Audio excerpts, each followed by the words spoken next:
Bonjour à tous mes amis. Aujourd'hui je vous propose un récap d'une comédie fantastique datant de 2000, Little Nicky, qui raconte les aventures ridicules du fils du diable parmi les humains. Dans les enfers, plus horrible encore que ce que l'on imagine, vit le diable. Il a 3 fils, Adrian le cruel, Cassius le fou et Nicky le plus gentil, mais aussi le plus stupide. Les fils ont grandi, le temps était venu pour l'un d'entre eux de succéder à son père sur le trône infernal. Lassé après 10 000 années de règne, le diable est impatient de prendre sa retraite. Mais après réflexion, il pense qu'il est encore trop tôt pour que ses fils tiennent la balance du bien et du mal entre leurs mains, et il décide de rester aux commandes pendant quelques siècles de plus. Cassius et Adrian sont alors indignés. Combien de temps encore devront-ils patienter et attendre leur tour dans l'ombre paternelle? Ils décident donc de s'enfuir de la maison, c'est-à-dire de l'enfer, pour créer leur propre royaume infernal sur Terre. Dès que les 2 fils se sont échappés, le diable commence lentement à se décomposer. Pour rester en vie, il doit envoyer son plus jeune fils et aussi celui qui est son préféré, Nicky, à la recherche de ses frères. La mission qu'il doit accomplir est sacrément difficile. Il doit retrouver les 2 traîtres et les piéger dans une fiole d'argent. Nicky a 1 semaine pour réaliser sa mission, et s'il n'y arrive pas à temps, son cher père disparaîtra. Nicky sera aidé dans cette folle aventure par un bulldog parlant, Mr. Biffy, qui dit être le meilleur ami du père, le diable. Nicky est terrifié par la vie sur Terre et il souhaite terminer la tâche le plus vite possible, mais retrouver ses frères en ce bas monde n'a rien de facile. Ils peuvent en effet posséder les humains, ce qui signifie qu'ils peuvent facilement changer leur apparence. Le chien lui non plus n'est pas heureux sur Terre, mais il garde un œil sur Nicky. Il lui apprend à s'habiller chaudement et à se nourrir d'aliments disponibles sur Terre. Au moins ils ont eu de la chance pour ce qui est du logement. Il trouve une colocation avec un acteur qui s'appelle Todd et dont la carrière a du mal à décoller. Paniqué par le peu de temps qu'il lui reste pour accomplir sa mission, Nicky n'a d'autre choix que d'essayer de faire boire une gorgée de la fiole en argent à chacun des passants qu'il croise. Il pense qu'il pourra ainsi démasquer ses frères, mais la seule chose qu'il récolte est une série de coups sur la tête car les terriens ne se laissent pas faire. Le soir, il est si fatigué et découragé qu'il s'est effondré sur le sol et s'est endormi. À son réveil, il se rend compte que la situation a encore empiré, car on lui a volé la fiole. Heureusement, il retrouve le précieux objet sur un marché aux puces, mais le vendeur ne veut pas lui rendre gratuitement. Nicky est triste, il erre dans les rues quand il rencontre Valérie, une fille ordinaire. Elle aide gentiment Nicky à récupérer la fiole et son cœur diabolique fonde d'un amour surnaturel. Et c'est à partir de là que le plus effrayant et le plus drôle commence. Alors que le couple se promène, les tourtereaux sont repérés par Adrian. Il hypnotise son frère et lui fait faire des mouvements ridicules, ce qui fait peur à Valérie. Il fait ensuite traverser la rue à Nicky, juste au moment où un camion déboule. Nicky fait un nouveau passage en enfer avant de revenir sur Terre. À la maison, Nicky regarde la télévision avec Biffy et reconnaît soudain ses frères qui ont pris possession d'autres personnes. Le chien comprend sa détresse et il décide de montrer à Nicky comment libérer le mal qui est en lui afin de l'utiliser pour capturer ses frères. À ce moment précis, Todd entre dans le salon. Il demande la permission de regarder le match de basket. Nicky s'assoit à côté de lui et ils mettent le match à la télé. Mais qu'est-ce qu'il se passe? Cassius est là sur le terrain, l'arbitre du match est possédé. Nicky se précipite vers la salle du match pour capturer son frère. Il doit entrer sur le terrain en tant que joueur pour s'approcher de lui. Nicky commence à utiliser ses pouvoirs maléfiques. Cela lui donne un peu de courage. Il parvient à marquer un panier grâce à un dunk magique. La foule est en délire. Cassius lui aussi est très impressionné. Son jeune frère lui assure que c'est l'eau contenue dans la fiole qui lui a donné cette incroyable force.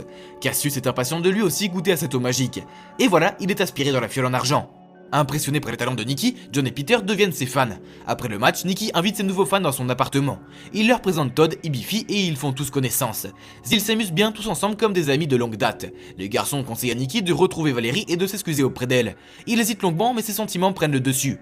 Nicky se souvient de l'endroit où vit la jeune femme et il essaye de rentrer par le balcon. Mais ça ne se passe pas comme prévu. Valérie accueille son invité surprise avec un spray au poivre. Le fils du diable tombe de la balustrade mais se rattrape en volant. Mais comment est-ce possible? Incroyable! Nicky demande à Valérie d'écouter ce qu'il a à dire. Il révèle la vérité sur son identité et sur sa mission sur Terre. La jeune fille romantique croit aux révélations de Nicky et découvre que le jeune fils du diable est aussi un grand romantique. Avec sa bien-aimée, il s'élève au-dessus de la ville la nuit et il lui révèle toute sa beauté. Mais le jour suivant arrive avec son lot de nouveaux problèmes. Son grand frère perfide, Adrian, prend possession du corps du chef de la police. Devant les caméras et les journalistes, il accuse Nicky d'être un tueur en série et il offre une grosse récompense pour la capture de ce dangereux criminel. Inutile de dire qu'en apercevant Nicky, les passants se précipitent vers lui. Il n'a donc pas d'autre choix. Il se transforme en un millier d'araignées pour effrayer ses poursuivants. De retour à la maison, Nicky comprend le piège qu'Adrian lui a tendu. Il demande à ses amis de le tuer pour qu'il puisse retourner en enfer et parler à son père. Les choses ont mal à la maison. Le diable a presque entièrement disparu. Ses oreilles sont tombées et il est beaucoup plus difficile de lui parler. L'assistant du diable est en panique car il ne reste que quelques heures pour accomplir la mission, après quoi il sera trop tard. De retour sur Terre, Nicky et ses amis élaborent un plan. John et Peter se rendent au commissariat de police pour dénoncer Nicky. Ils sont emmenés chez le chef de la police et il donne sa localisation. Il se trouve dans une station de métro. Une équipe de police dirigée par Adrian s'y précipite immédiatement. Mais à la place de Nicky, il tombe sur Todd et Biffy qui sont arrêtés pour complicité. Adrian, réalisant qu'il a été trompé, est tellement en colère qu'il sort du corps du chef de la police et se montre sous sa forme véritable. À ce moment-là, Valérie fait semblant semblant d'être ivre. Elle marche en titubant avec la fiole à la main. Elle tombe sur John et Peter comme par inadvertance et ils lui prennent la flasque. Le moment décisif est proche. La fiole est là, ainsi qu'Adrian.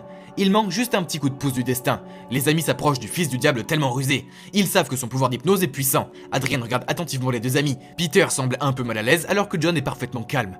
Adrian devine ce qui se passe. Nikki est cachée dans le corps de John. Adrian s'empare de la flasque et décide de ne pas laisser sortir Cassius. Il déclare que l'enfer n'a besoin que d'un seul héritier. Pendant ce temps, Biffy parvient à échapper à la police et retourne à la station de métro pour aider Nikki. Le chien propage un nuage de brouillard et crée la pagaille. Adrian prend Valérie en otage et pose ses conditions. Si Nikki boit une gorgée de la fiole, il libérera la jeune femme saine et sauve. Le frère cadet se prépare à obéir par amour, mais Adrian est attaqué par Biffy et le démon en colère entraîne Valérie sur les rails avant l'arrivée du métro. Au dernier moment, Nikki sauve la jeune femme, mais lui et son frère se font écraser. Quelques instants plus tard, Adrian se retrouve face à son père, dont il ne reste que la bouche. Adrian chasse ce qui reste de son père du trône et devient ainsi le diable régnant. Il rassemble tous les méchants et annonce sa première décision. Il déclare qu'il va tuer tous les habitants de la Terre dans 15 minutes. Il veut transformer la Terre en enfer. Mais pourquoi Nikki n'est pas là? Parce que cette fois sa place est au paradis. Il y rencontre sa mère, Holly, un véritable ange. Elle lui révèle un secret, Nikki ne peut combattre son frère Adrian qu'avec sa lumière intérieure, un pouvoir qu'il a hérité d'elle. Elle lui donne alors une orbe mystérieuse et l'exhorte à être courageux et à se combattre le mal. Nikki retourne sur Terre avec une nouvelle mission. L'endroit grouille déjà de démons. Ils ont reçu l'ordre de le retrouver et de le capturer. Pour se défendre, Nikki crée un arc-en-ciel et envoie de gentils cadeaux aux démons qui lui barrent la route. Les papillons aux couleurs vives, de mignons petits lapins, ils sont ravis et changent de camp. Quand Adrian le découvre, il tue l'un des démons et les autres s'enfuient. Maintenant Nikki est tout seul et il doit se défendre contre son frère. Ils sautent tous deux dans la fiole pour se battre. Après une longue attente angoissante, Valérie voit Nikki, le vainqueur, sortir de la flasque et l'embrasser. Mais elle se rend compte que quelque chose cloche et elle le repousse. Nikki se transforme en Adrian, puis en chauve-souris. Les jeunes filles ouvrent la flasque et voient sortir des milliers de papillons puis Nikki. Il décide alors de suivre le conseil de sa mère et de mettre en terme à la cruauté de son frère. Il prend dans ses mains l'orbe mystérieuse et la brise. Ozzy Osbourne sort alors de l'étrange objet, puis il arrache la tête d'Adrian et l'envoie dans la fiole. Mission accomplie. Maintenant Valérie doit tuer Nikki pour qu'il puisse retourner en enfer et rapporter la flasque à son père avant minuit. Et le miracle se produit. Nikki arrive juste à temps. Son père retrouve ses pouvoirs, il est prêt à régner sur l'enfer et au-delà. En récompense, il permet à son fils de rester sur Terre avec Valérie. Un an plus tard, Nikki et Valérie sont heureux, ils vivent ensemble à New York avec leur jeune fils Zachary. Les amis de Nikki, Peter et John sont tués par un accident, mais ils ont maintenant leur place en enfer et se sentent heureux de s'être installés dans la chambre de Nikki. Voilà, c'est la fin de cette histoire. Personnellement, j'ai beaucoup aimé le film Little Nicky. C'était à la fois amusant, intéressant et original. On dirait que même en enfer, les parents et leurs enfants peuvent avoir des problèmes relationnels. Et si on ne respecte pas la famille, on peut même détruire l'enfer. Merci d'avoir regardé la vidéo. Mettez un like si ça vous a plu, abonnez-vous à la chaîne, laissez-nous aussi des commentaires sur la vidéo. Et à bientôt.